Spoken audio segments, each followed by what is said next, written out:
ঈদের পরে কিছুদিন কাজ চলছে, কাজ চলার পরে মনে করো কালকে ছুটি হয়েছে আমার, আজকে দেশে যাচ্ছে। আর বাবা মা আছে, ভাই বোন আছে, সবার সাথে একটু দেখা করে আনন্দ ফুর্তি করে আসি। বাবা মাকে দেখলে তো ঈদের আনন্দ অবশ্যই আসবে।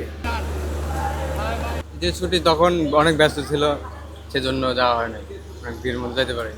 তো ভাবলাম যে ঈদের পরে মানে চাপ কমবে তখন বের হবো। এখন যাচ্ছি যে আত্মীয় স্বজন, বাবা মা দেশের বাড়িতে রয়েছে, তাদের সাথে দেখা করতে হবে। আমরা তো সুযোগই পাই ঈদের মধ্যে, তাছাড়া তো ওইভাবে যাওয়ার সময় পাই না। অনলাইনে টিকিট কাটার জন্য অনেক চেষ্টা করছিলাম, কিন্তু যাই দেখি টিকিট আছে কিন্তু টিকিট কাটা যায় না। যখন আমি পেমেন্ট করব তখন পেমেন্ট করা যায় না। এটা এক ধরনের চক্র মনে হয় আমার বিশ্বাস। এটা যদি সংশোধন না হয় তাহলে আমরা কষ্ট করে ঈদের পরে যাওয়া লাগতেছে। কোম্পানি ছুটি দিছে অ্যাভেলেবল, সমস্যা নাই, এই জন্য ঈদের পরে যাচ্ছি।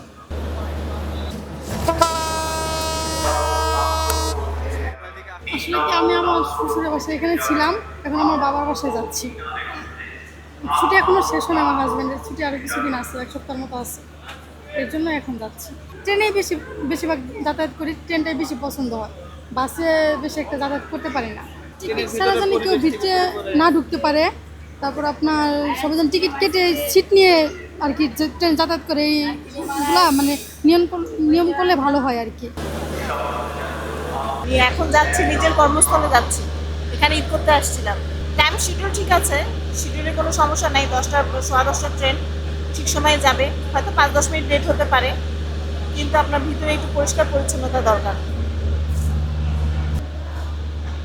আমরা ঢাকায় ছিলাম, ঢাকা থেকে ছুটি নিয়ে গ্রামে যাচ্ছি।